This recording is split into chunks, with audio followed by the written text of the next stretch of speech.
توحید کیا ہے؟ توحید کس کو کہتے ہیں؟ بہت سی بار یہ ہوتا ہے، میں کسی کے تعلق سے بدگمانی نہیں رکھ رہا ہوں، لیکن ایک بات بتا رہا ہوں، بہت سی بار یوں ہوتا ہے کہ جب توحید کی بات لوگوں کے سامنے رکھی جاتی ہے، لوگ کہتے ہیں توحید ہے کیا؟ پہلی بار سنا ہم نے یہ لفظ تو کسی کے منہ سے، یہ تو کوئی نئی بات دکھ رہی ہے، شاید نئی جماعت کا تعلق ہے ان لوگوں سے، ان لوگوں کا نئی جماعت سے جو نئی باتیں کرتے ہیں۔ توحید ہے کیا؟ ہم نے تو کبھی نہیں سنی توحید کیا ہے۔ یاد رکھیے، توحید دین اسلام کی بنیاد ہے۔ اگر وہ واقعہ آپ کو یاد ہوگا جس میں بلال رضی اللہ عنہ کو جو مشرکین مکہ یا مشرک کے شرارتی قسم کے نوجوان پکڑتے اور گلے میں رسی ڈالتے اور گرم ریت پر لٹا دیتے اور سینے پر پتھر رکھتے، جو الفاظ بلال کہتے وہ احد اور احد کے تھے، وہ ایک ہے اور وہ ایک ہے، یہی توحید ہے۔ احد، ایک ہونا اس رب کا۔ جب وہ مشرک کہتے کہ اللہ کے ساتھ شریک کرو تو بلال کہتے احد، یہ حدیث آپ نے بار بار سنی ہے، وہ ایک ہے، احد وہ ایک ہے۔ تو یہاں توحید اسی سے لفظ آتا ہے، اللہ کو ایک ماننا۔ توحید کہتے ہیں عربی زبان میں، وحدہ سے لفظ آتا ہے، اسی سے لفظ واحد بھی آتا ہے، ایک، نمبر ون جس کو کہتے ہیں عربی میں، اس کا معنی ہوتا ہے ایک کرنا۔ شرعی اصطلاح میں جب میں توحید کہوں گا تو رب کو ایک ماننا، یہ اس کا معنی ہوتا ہے توحید کا۔ تو بہت سی بار لوگ توحید جانتے نہیں، توحید کیا ہے، کسے توحید کہتے ہیں؟ تو توحید کہتے ہیں رب کو ایک ماننا، اس کے رب ہونے میں، اس کی نام و صفات میں، اس کی عبادت میں اور تمام چیزوں میں، اس کی ذات کے اعتبار سے، یہ ہے توحید۔ اب آئیے اس عنوان کی اہمیت کیا ہے، ورنہ اگر اس کی ہم مسلمان صرف یہ نہیں مانتے کہ خدا ایک ہے، یہ کافی نہیں۔ مونوتھیزم کے معنی خدا ایک ہے، یہ ماننا کافی نہیں۔ ہم مسلمان مانتے ہیں توحید میں۔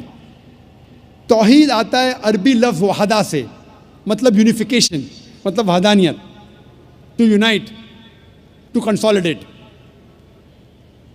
صرف ایک خدا میں ماننا کافی نہیں ہے، اسلام میں توحید میں ماننا فرض ہے، اور توحید کے تین قسمیں ہیں۔ پہلا ہے توحید ربوبیہ، دوسرا ہے توحید الاسماء و صفات، اور تیسرا ہے توحید العبادہ۔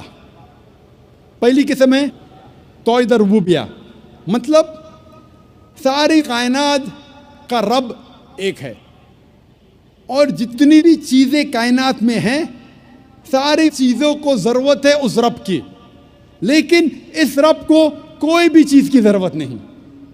Every thing is dependent on ہم، but he is independent of any thing and every thing in this world.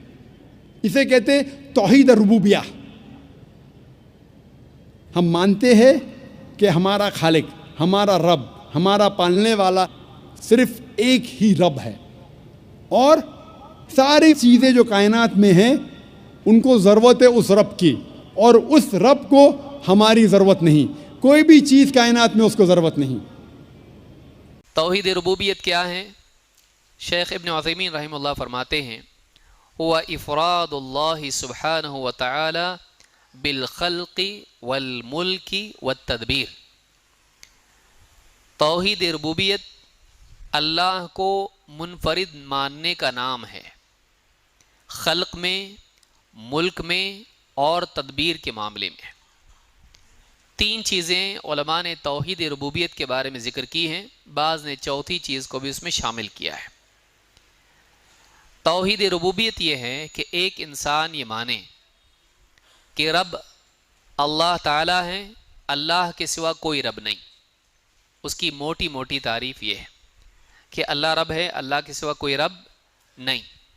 عربی زبان میں رب کے معنی مالک کے ہوتے ہیں۔ امام ابن کثیر نے رب العالمین کی تفسیر میں بات کہی کہ رب کے معنی عربی زبان میں مالک کے ہوتے ہیں، لیکن جب ہم اللہ کو رب مانتے ہیں تو کئی چیزوں کا ماننا اس میں شامل ہوتا ہے، صرف مالک نہیں۔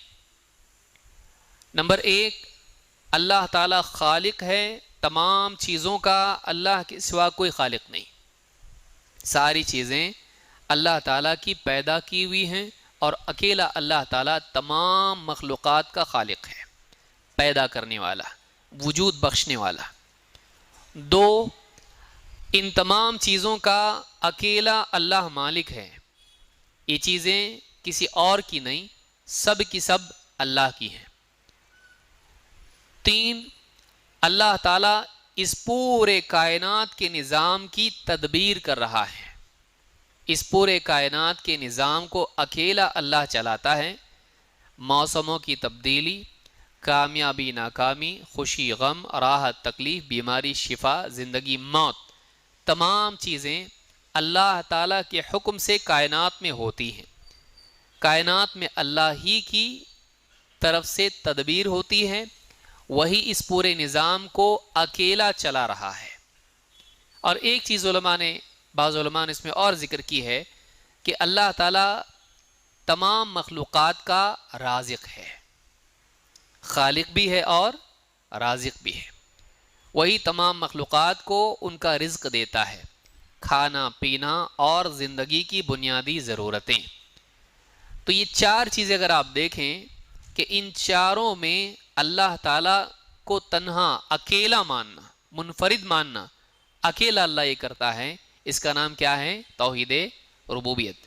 خالق، مالک، رازق اور مدبر، تدبیر کرنے والا. تو یہ چاروں چیزیں اللہ کے لیے خاص کر دینے کو توحید ربوبیت کہتے ہیں.